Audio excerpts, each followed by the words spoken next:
Hello, welcome back to our course on idioms. Can you really get a grip on tricky English verbs in just 1 week? Well, if you're learning English, you've met verbs that sound alike, blur meanings or break the rules. Even native speakers mix them up sometimes. Even if you know what a verb means, using it correctly can be tough. But a few tips and some practice make things clearer. So, why are English verbs so confusing in the first place? A few reasons. Some sound nearly identical, making them easy to mix up. Others have subtle differences in meaning that make it hard to know which one fits.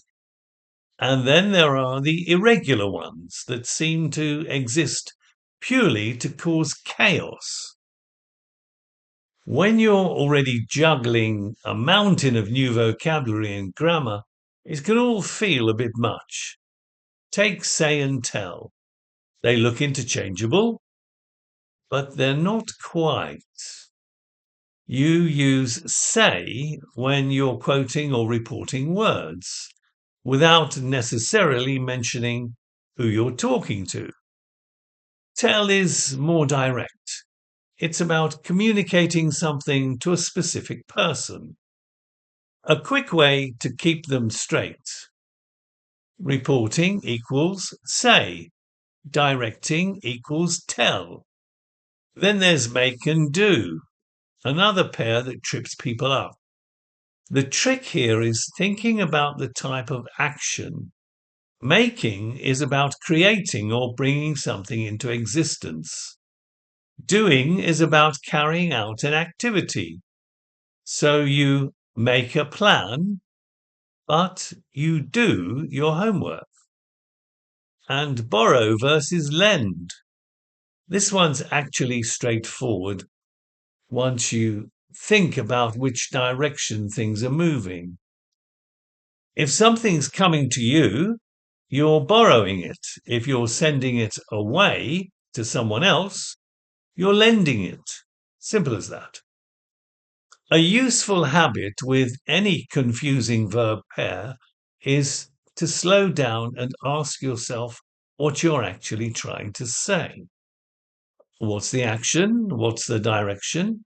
More often than not, the right verb is just the one that fits your meaning most naturally. And rather than trying to memorize a long list of rules, try to understand the logic behind them. It sticks much better. Most importantly, use these verbs as much as you can in real conversations or writing. The more they show up in context, the less you'll have to think about them. At the end of the day, the main takeaway is this. To get comfortable with tricky English verbs, focus on spotting their differences. Use simple strategies to keep them straight and practice often. Mistakes are normal. Just keep going and you'll improve, just like native speakers do. Got a verb pair that always catches you out? Drop it in the comments. And if you find these tips helpful, share this post or try using a tricky verb in your next conversation. Keep going with those English tips. And on that note, it's goodbye from me. Goodbye.